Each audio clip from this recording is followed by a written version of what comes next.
I'm Jeff. I'm the captain of the Oxford University shooting team and also the president of the club.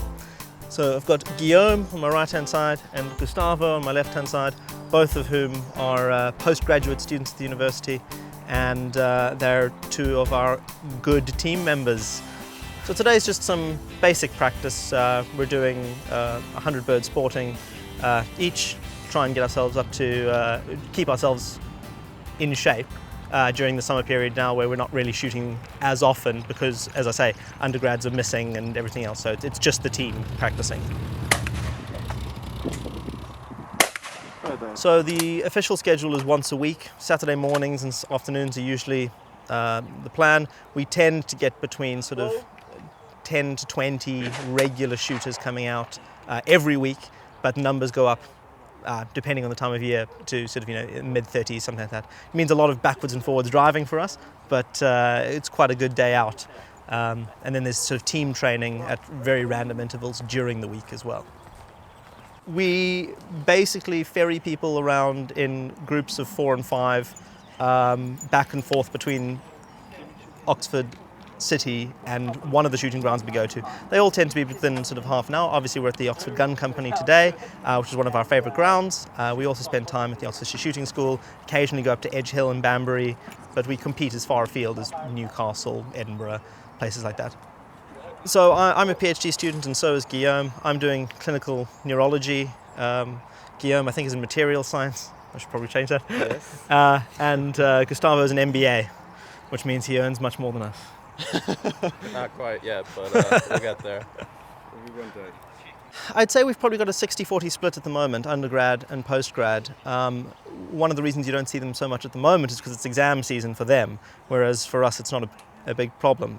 So undergraduate participation fluctuates throughout the year, whereas for postgrads it's quite nice. You get a good solid base who keep coming every week and who are out and enjoying themselves.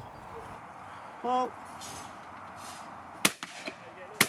I think the big challenge with Oxford specifically is that everyone's workload is so high, everyone's so busy, that finding the time to commit regularly to doing something is really tough, particularly with all the other sort of commitments and obligations that people have. It's been quite a good year for the club overall. So typically we would compete in 1 or 2 competitions a year, and the most important one for us is obviously against Cambridge. We just shot against them actually, and they did fantastically well. They've had a really good year shooting actually. So we're looking forward to a little bit of revenge next year, but we get to sort of measure their performance along with all the other universities in the next couple of competitions that we'll be going to. As of recently, we've managed to sign a really great agreement with Browning, which means that Guillaume is shooting a brand new B725 Sporter, 32-inch barrels. Gustavo has got 525 Hunter with 28-inch barrels, and I'm actually shooting with the new 525 Trap 1, which I was never expecting to like because it's a trap gun, but it turns out to have massively improved my shooting and really is a great, comfortable gun for me. And this is a huge reversal of our fortunes, basically. Previously, the club owned one 12-gauge shotgun, one 20-bore shotgun, and we scrounged the best we could for other guns when we needed them, for things like flushes.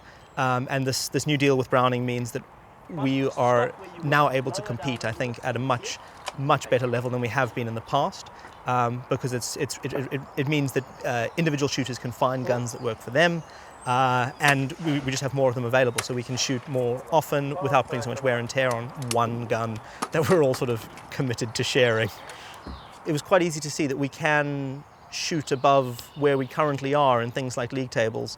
It's just we needed to be competing with other clubs with similar levels of equipment and similar support.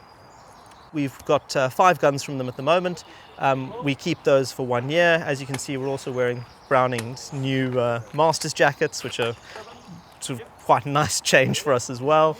And essentially, we keep these for a year, we keep the jackets and use them to facilitate better shooting on our part, and hopefully start to get a lot more competitive in the year to come.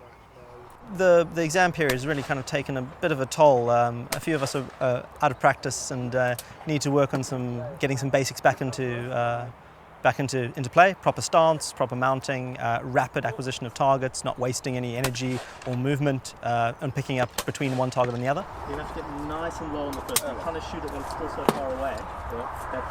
It was a positive shoot. It was good for us to get back together and start sort of getting more regular practices going again. It was pretty good for a practice, and what's quite nice about this ground is that the targets change so regularly that you don't never really know what you're going to get. Some of the bits were a bit trickier than others, but not bad, and we've identified a couple of points we can work on for our next session up here, which will be next week. The sponsorship from Browning is, I think, probably going to be in the future regarded as one of the turning points of the club. We've already started to see really good improvement. We're looking like a team, we're shooting more like a team now, and basically all of that is down to Browning. So yeah, it's a big moment for us. We're very, very grateful. Thank you, Browning. Thank you indeed.